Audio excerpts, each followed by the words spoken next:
What is up, everybody? VitalSyntax here, playing some Battlefield 3 beta. And this is my first match I'm uploading to YouTube. I'm using the AK-74M, and obviously we're playing Operation Metro Rush, the only map and game mode in the beta.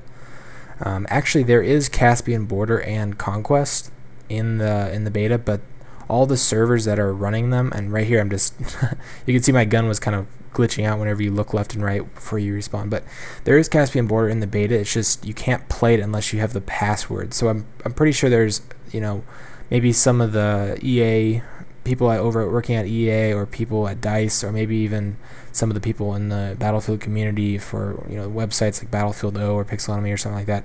Maybe they got access to the Caspian Border, but right now it's not available unless you have a password.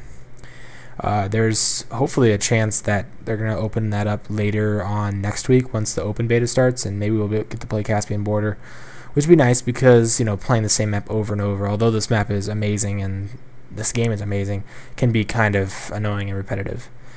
So yeah, for my first video I just wanted to give you guys like my first impressions. Not really a full review of the game. Obviously the game hasn't come out yet, and I really haven't played enough to give you guys like a full review of it. I've played it for about 6 hours of gameplay, I believe, and I'm level 20 right now, 19 maybe.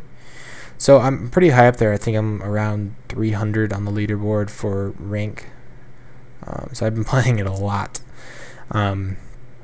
But so yeah, for my first impressions, let's talk about like graphics first, I guess. It reminds me a lot of Crysis 2. It looks just as good as Crysis 2, if not better, and it performs better than Crysis 2. In Crysis, I'll get about 30 to 40 frames on ultra settings, and I don't know if the ultra settings are better than the beta's ultra settings, but I can play this beta on ultra settings and still get around 45 to 60, so around 50 FPS, which is really good on the GTX 570. I didn't expect that. I had heard that you needed an SLI 580 to run it on, and maybe that's what you need if you're running at 2650 by 1600, but I'm playing at 1080p and it's running totally fine. So graphically the game is amazing. And speaking of Crysis 2, it also, like, the trees and the bushes and stuff, they I don't know, they look similar to Crysis 2. I don't know if it's, you know, it just looks similar, like the way the trees move and things. It just, and the lighting from the sun and stuff, it feels a lot like Crysis 2. Which is a definitely good thing because that game is beautiful. There are some glitches with the animation system, especially the vaulting can be sometimes intrusive and not work correctly, but for the most part I am incredibly pleased with the low number of bugs and glitches in the game. There is one really annoying glitch. I guess there's actually two. The first one is that you'll get disconnected from the servers all the time. Like 40% of the games I play, I get disconnected, and it usually happens at the very end of the match, which can be really annoying, especially if you have a really good game. And that means all the stuff you unlocked and all the points you got in that match aren't actually saved, so that can be really annoying. And the second big problem is that I'm not actually sure how it happens, but I've seen it about 10 times where there's a dead body on the ground, and to everybody else other than the player himself, that player is dead, but the actual the person is actually walking around. Nobody can see him, and he's able to kill people and everything. You can see there was another really weird graphic glitch there. Sometimes the heads and the arms get really stretched out, or their necks and things like that.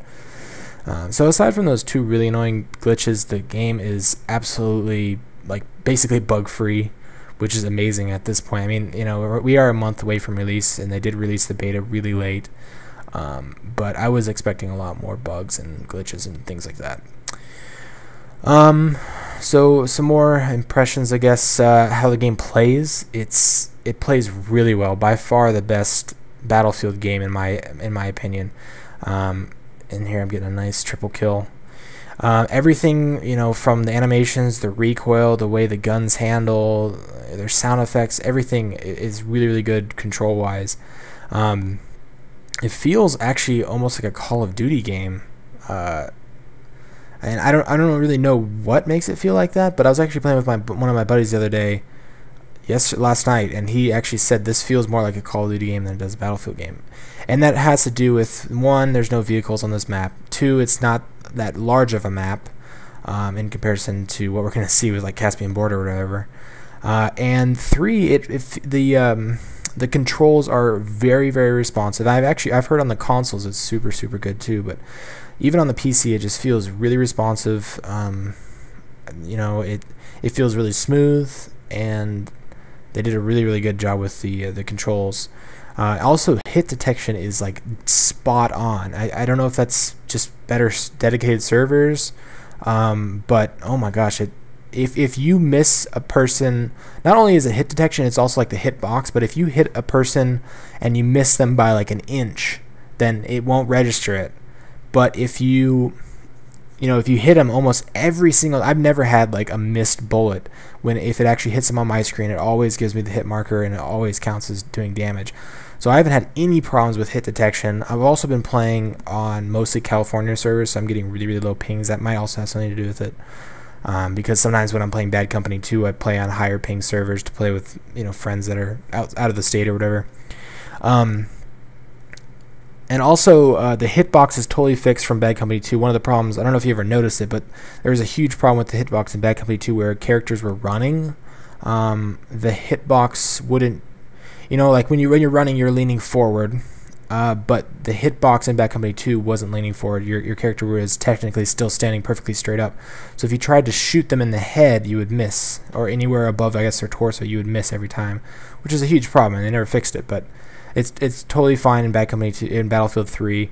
I've played with the snipers a couple times. Although I'm not really a sniper guy, I've mostly been using the med kit or the assault class.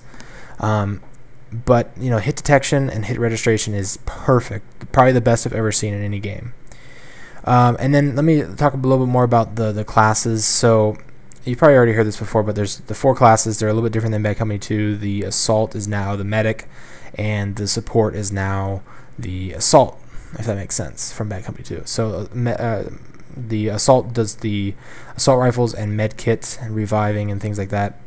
And you don't have the defibrillators by default. You have to unlock those, which I think was the same way in Bad Company 2. But make sure you unlock those, because the defibrillators are probably the most helpful offensive tool for Rush. That or the spawn beacon, which I'll talk about in a little bit with the recon class. I lost my train of thought. Where was I? Oh yeah, what other classes I've been using? So mostly I've been using the medic kit. I've been using the assault, or yeah, the assault. No, the assault is the medic. Sorry, I've been using the support kit also a little bit with the light machine guns and the ammo dropping. But the engineer doesn't really help all that much in the beta because there's no vehicles, and obviously the engineer with the repair tool and rocket launchers and things like that, it doesn't really help all that much. And the rocket launchers are very, very well balanced. That was another one of the issues I had with Bad Company 2, is like Carl Gustav or whatever with explosive upgrade was, I wouldn't say overpowered, but it was just annoying. And the damage that rocket launchers do, at least the splash damage, is very low. Like, I don't think I've ever been killed by a rocket launcher unless it hit me dead on, like direct impact. Most of the time it doesn't even take out more than 50% of my health. Although that's not all explosives, just the rocket launchers. The grenades are really powerful, and they will kill you if you're within 5 feet of the grenade. But the thing is, the grenade, when they throw it at you, number one, they can't cook it, and number two, and you can see this guy's using the sniper glint. I don't know how this guy got me either.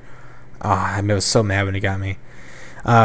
But number two, back with the grenades, is they also have a little orange indicator on your screen of showing you exactly where that grenade is. So it's really easy to, jump out of the way, dive to prone, go behind cover, and try to prevent you from dying from the grenade. So and I really, back to the sniper, the little glint thing you saw a couple seconds ago, I really like that implementation, because Bad Company 2 snipers weren't annoying and they weren't overpowered, but they were, I don't know, they didn't feel like they were really helping the team, and you just felt like you couldn't really do anything at long range against a sniper. And it still is the same way. A sniper should have the advantage at long range, but I like the fact that you know exactly where they are. So for example, I might see a sniper across the map, and I see the little glint, and I know and when you see that glint, you need to run. Don't try and outgun a sniper at long range with a submachine gun or even an assault rifle. I mean, it's not going to work. You're probably going to end up dying.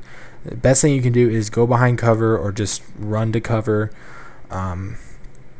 but that glint will at least let you know where they are, so then you can go ahead and then flank them, or you can call it out to maybe a sniper on your team that can maybe counter snipe him. So it really works really well, and I love the way it worked, and I love the way that they implemented it. So anyway, thanks for watching, guys. If you guys enjoyed the video, remember to leave a rating, and I will have much more Battlefield 3 content up in the next couple days. Peace.